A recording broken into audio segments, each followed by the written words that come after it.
Olá, sejam bem-vindos à aula 7. Eu sou a professora Arlene Zulay e estou aqui para acompanhá-los nesta aula que tem como objeto de conhecimento.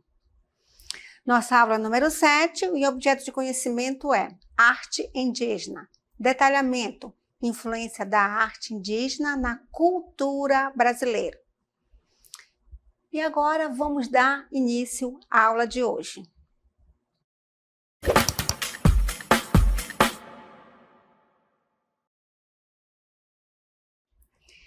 Como vocês podem ver aqui ao meu lado, hoje vamos falar sobre arte indígena, a arte dos povos originários. Como vocês podem ver ao meu lado, aqui vocês observam várias etnias.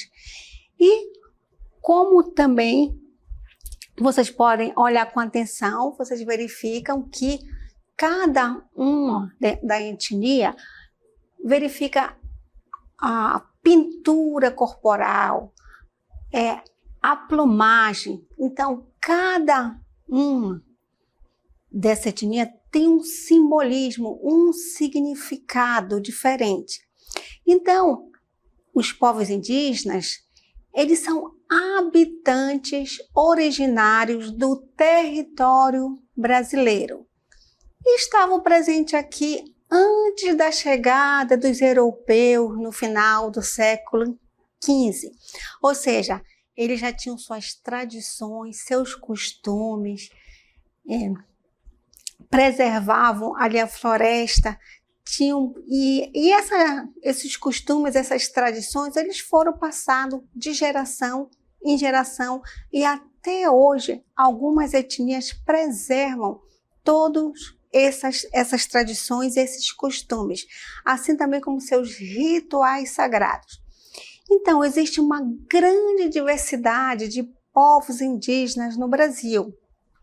E a população de indígena, segundo os critérios do censo de 2022, é de aproximadamente 1,5 milhão de indígenas.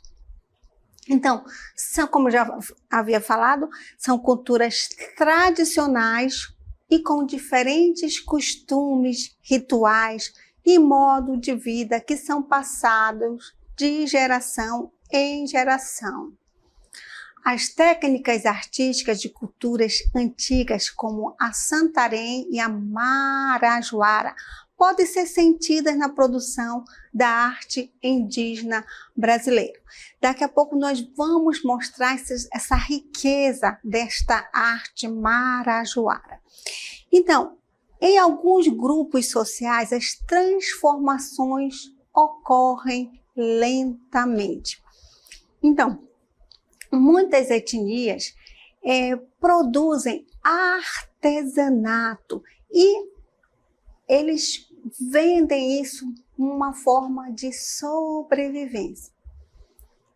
E a arte indígena, ela é muito rica e ela não é de apenas um artista, mas ela faz parte de toda a comunidade. Ela pode ser uma arte utilitária, ou seja, através da cestaria, dos utensílios que eles fabricam, ou seja, eles produzem e serve para toda a comunidade. Então, a cestaria serve para guardar mantimentos. E aí a pintura corporal, que é riquíssima também, como vocês podem ver, que a maioria das etnias são as mulheres que têm esse ofício de fazer essas pinturas. E ela é carregada de um simbolismo. Então, cada traço tem um significado específico. E agora vamos mostrar para vocês alguns conceitos dos povos indígenas. Então, os povos indígenas são culturas tradicionais que preservam seus modos de vida. Cada grupo tem seus próprios mitos, costumes e rituais de interação com suas divindades, transmitidos de geração em geração.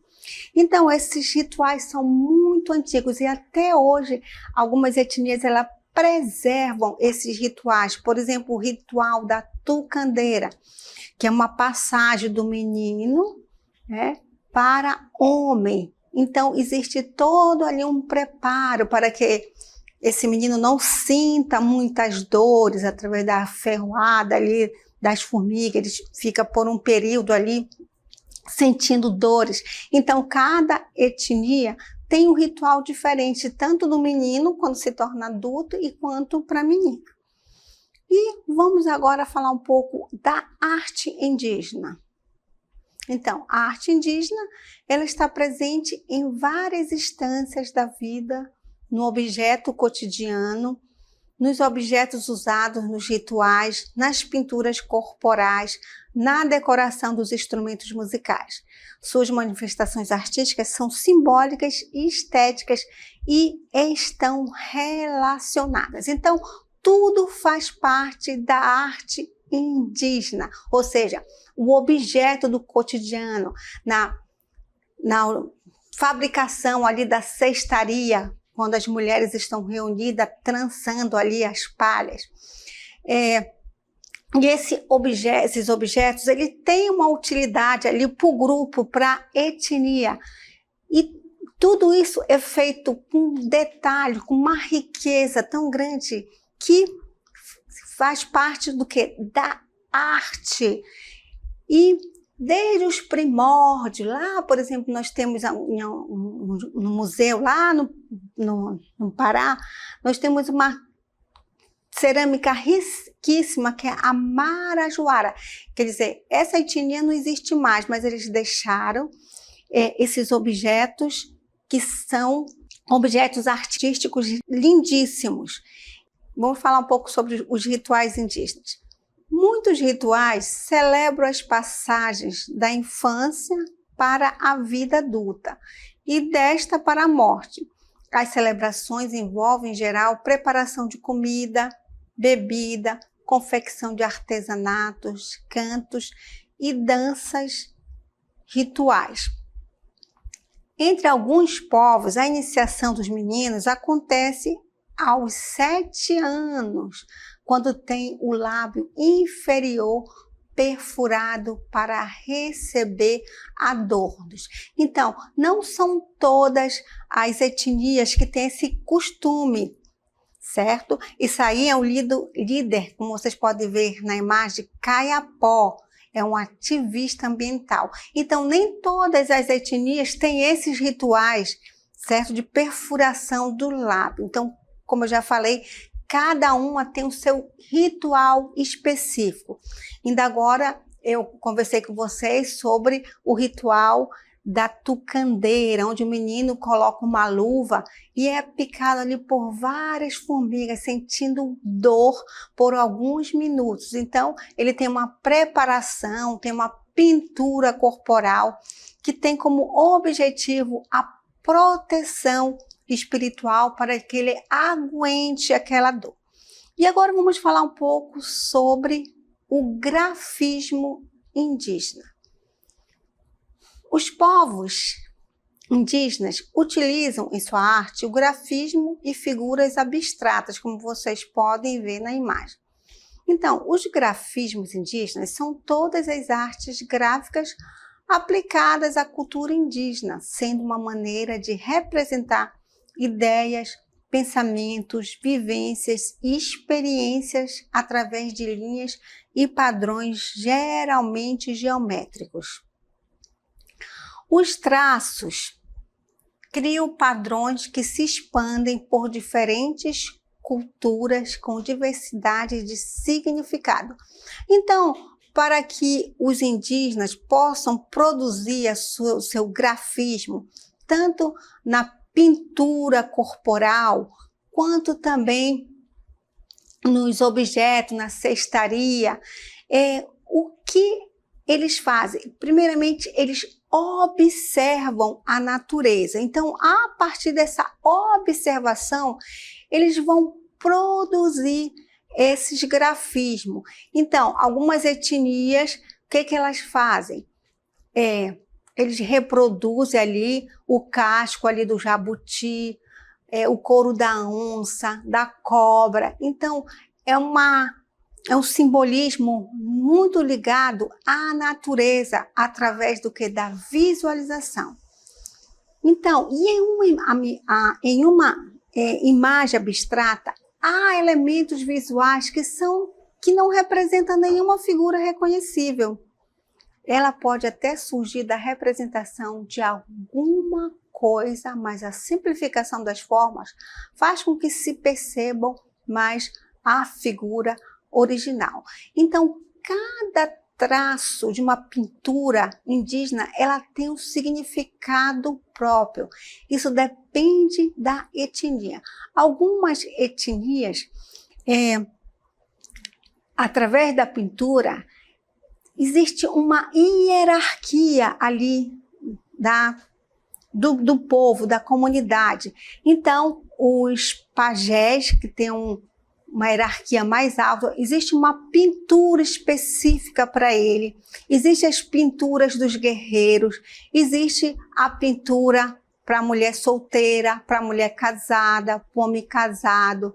Então, para cada evento de uma comunidade, de uma etnia, existe uma pintura específica. E também os rituais sagrados, como já foi falado, ali da perfuração do lábio em alguma etnia, outra do ritual da tucandeira, e outra, por exemplo, quando a menina se torna adulta. Então, cada traço, cada símbolo tem um significado para a tribo. Então, alguns estudiosos, ao analisarem esses traços, esse grafismo, que é também chamado a pintura corporal indígena, eles reconhecem ali os traços da etnia, que cada um tem um significado, tem uns traços próprios, tanto na pintura corporal quanto na cestaria, também nos instrumentos musicais que são utilizados esse tipo de grafismo. E agora vamos falar sobre uma outra arte que é chamada arte plumária. Então, a arte plumária é um tipo de arte feita exclusivamente com penas e plumas de aves. A arte plumária é uma forma de linguagem e tem função simbólica em ritos e cerimônias na cultura dos povos indígenas. Várias etnias, além de utilizar as penas, nas cores do próprio pássaro, utilizam técnicas de tingimento reconhecida como tapiragem, ou seja, a transformação da cor da pena. Então, hoje, por exemplo, é proibida a venda dessa plumagem. Então, existe uma pena própria que não é feita de penas de pássaro. Isso porque com o cuidado que os ativistas têm com a natureza. Então, muitas etnias, ela produz o seu artesanato e vende. Então, algumas dessas penas, elas não são reais, não são de pássaro, certo? É de um material específico. Então, os objetos confeccionados com penas e plumas de aves são utilizados por muitos povos indígenas durante rituais ou como ornamentos. Com a arte plumária são confeccionados cocares, braceletes, colares e outros acessórios como plumas e fibras vegetais encontradas no próprio território. E vamos agora mostrar para vocês. Aí nós temos a imagem, certo?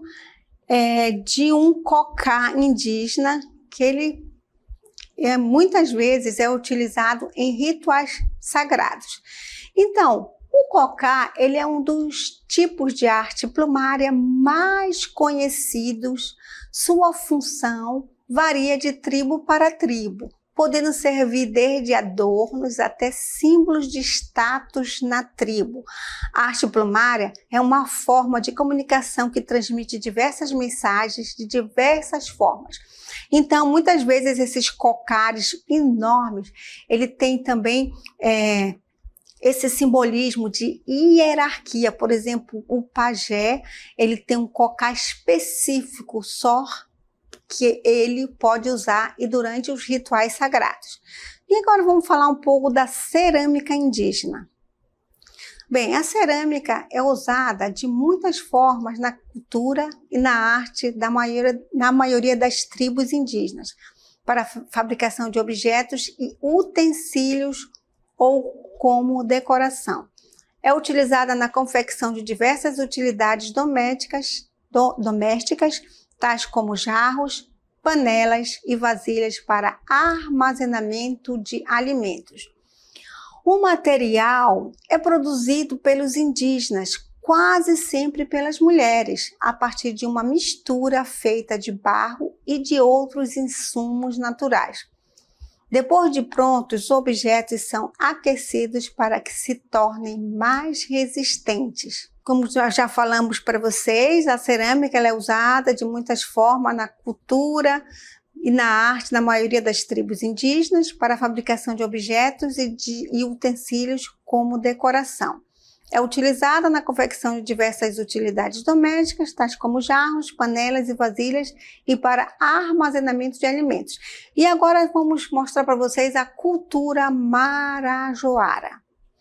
A cultura marajoara foi uma manifestação de povos ceramistas que, segundo historiadores, alcançou grande complexidade cultural e artística. Suas técnicas eram bem elaboradas, exploravam simetria, outras sinuando figuras humanas e animais da fauna, sempre com forte significação simbólica. Esses povos criam vasos e potes para rituais e peças que serviam de urnas funerárias.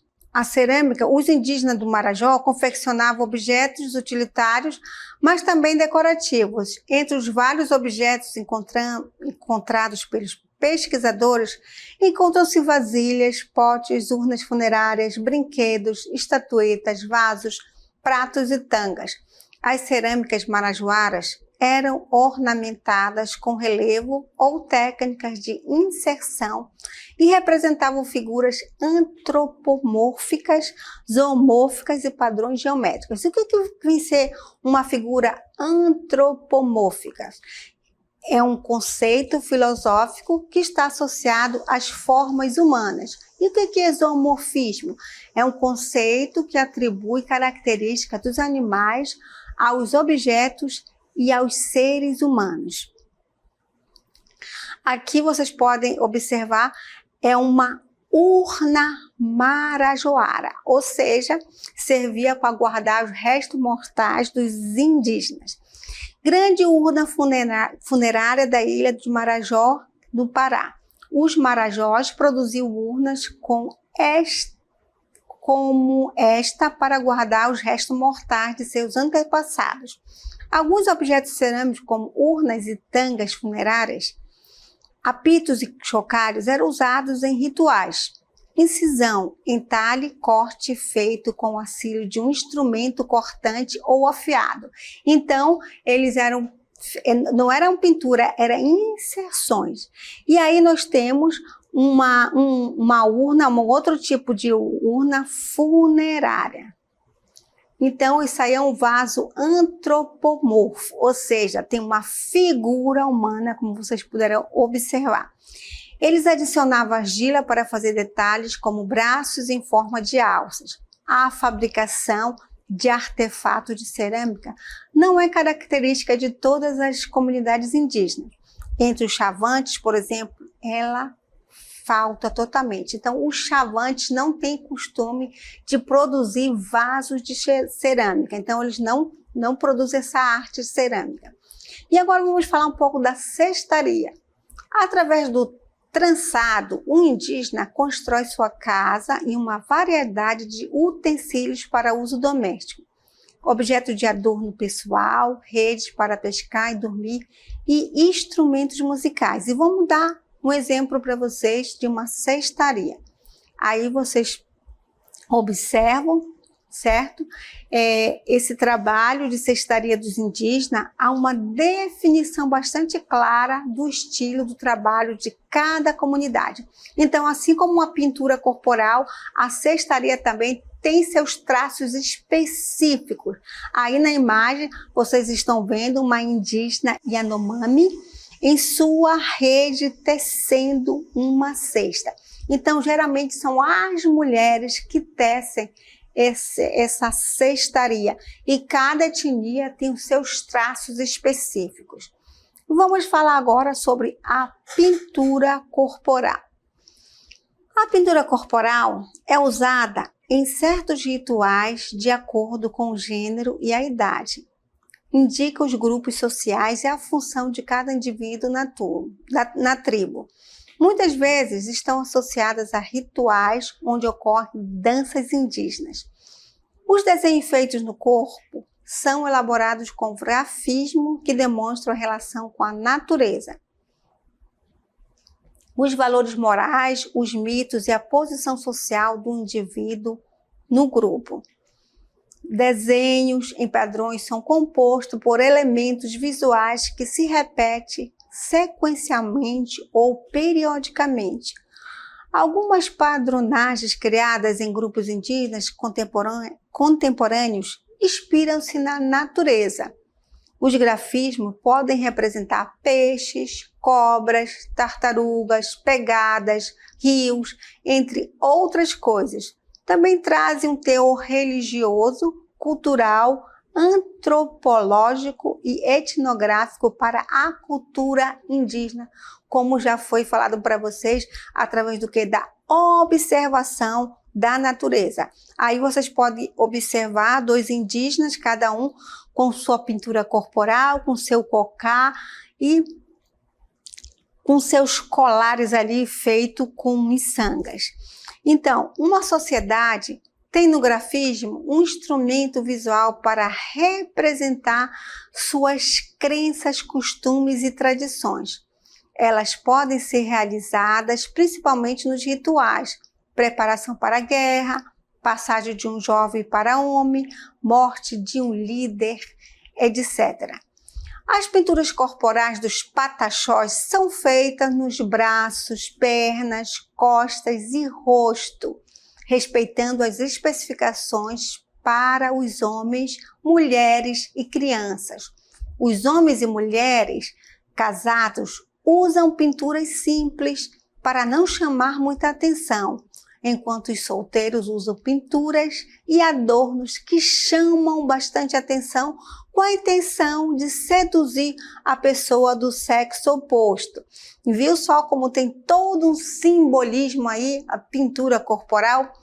E agora vamos falar sobre o artesanato. A arte em que prevalece o trabalho manual, arte não industrializada, não produzida em série. O artesanato abrange diferentes ramos da arte popular: cerâmica, tecelagem, cestaria, escultura, bordado, renda, tapeçaria, trabalho feito de couro, madeira, metal, etc.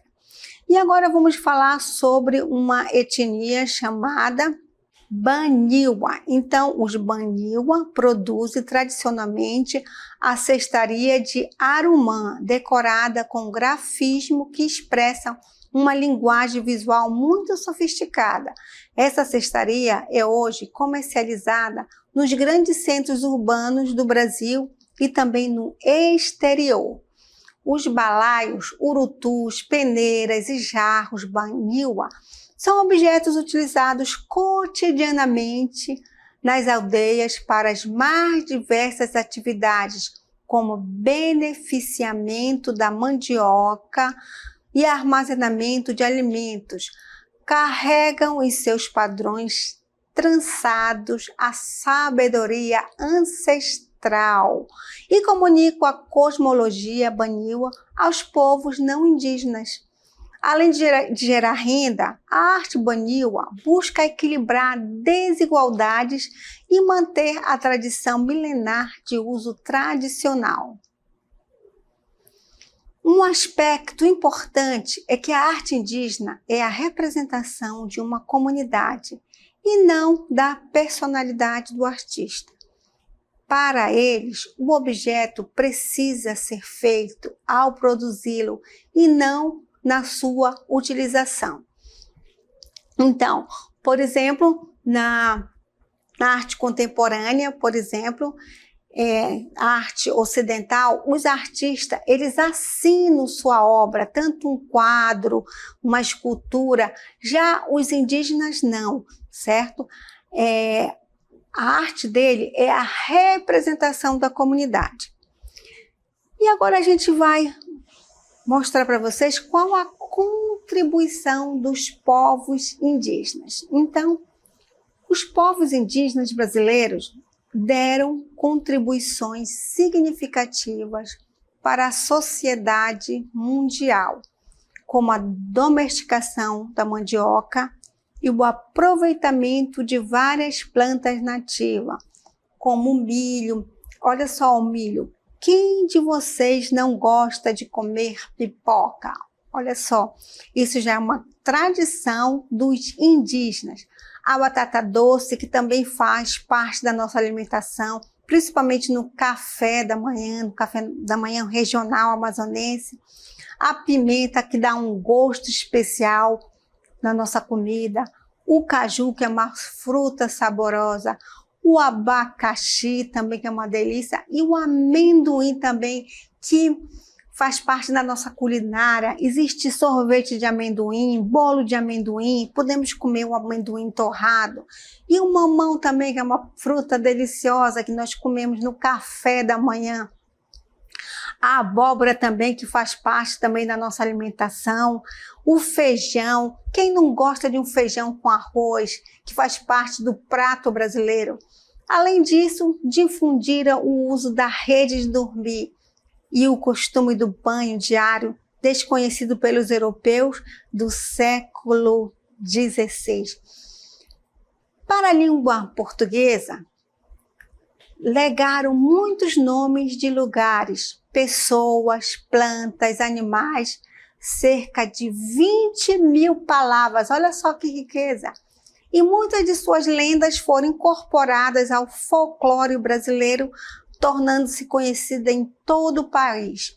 Olha só como o nosso folclore é riquíssimo e como a nossa essa cultura contribuiu. Até, por exemplo, hoje nós temos uma tradição muito grande lá, o Festival Folclórico de Parintins. Então, muito desse festival folclórico surgiu através dessas lendas indígenas, as danças dos rituais sagrados na hora da apresentação. Então, é uma tradição que veio também dos indígenas. A nossa rede de dormir, quem não gosta de uma rede?